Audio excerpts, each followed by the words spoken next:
रोज दिन पति को याद कर करके रोती थी, तड़पती थी, अकेले महसूस करती थी।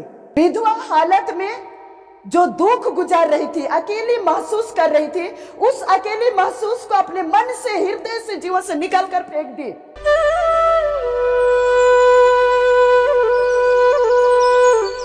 हम लोग देखते हैं रूथ के जीवन से। किसके जीवन से?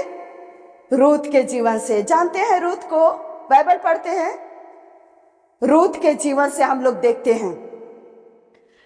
रूथ एक विधवा औरत थी कि नहीं थी? एक विधवा औरत थी, लेकिन जवान से उम्र में ही क्या हो गई?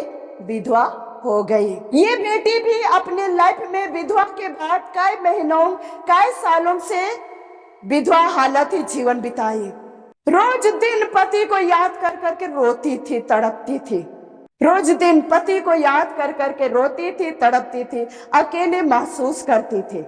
लेकिन कई साल बीतने के बाद ये बहन ने नए सिरे से जीना चाहिए, यही फैसला की। रूथ ने कई सालों के बाद, बीतने के बाद नए सिरे से जीना चाहिए, यही फैसला की और पति को याद करना छोड़ दे। पति के लिए रोना, तड़पना छोड़ दे। क्योंकि कितनों भी रो रही है, कितनों भी तड़प रही है, लेकिन वो मरा हुआ पति तो नहीं आ रहा है ना, नहीं आ रहा है। तो उस बहन ने फैसला की कि रोने से नहीं चलेगा, नए सिरे से जिंदगी शुरू करना है। क्योंकि मैं अभी जवान हूं, अभी मैं यंग हूं, मैं दोबारा घर बसा सकती हूं, मैं नए सिरे से जिंदगी शुरू कर सकती हूं। इस तरह से अपने आप में फैसला की और पति को याद करना छोड़ दे।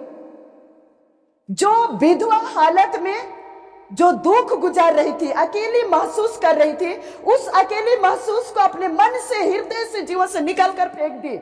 पति के लिए रोती थी, तड़पती, उस याद को निकाल कर क्या कर दी? फेंक दी।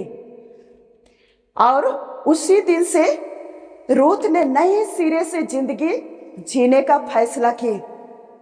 और रूथ ने जिस दिन फैसला की, उसी दिन से रूथ ने परमेश्वर पर भरोसा की, विश्वास की, परमेश्वर पर भरोसा की, विश्वास की।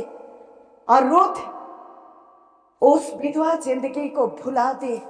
पिछली बातों को, पुरानी बातों को, पुरानी दुख को भुला दे, जीवन से निकाल कर फेंक दी, मन से, हृदय से निकाल कर फेंक दी और नए सिरे से जीना शुरू की, नए सिरे से चलना शुरू की, नए सिरे से जिंदगी जीना शुरू की। और देखो, नए सिरे से चलते चलते चलते चलते परमेश्वर ने इस बेटी का अकेलापन को देखा और इस बेटी के लिए एक सुंदर जीवन साथी के साथ आशीष किया। हालेलुया।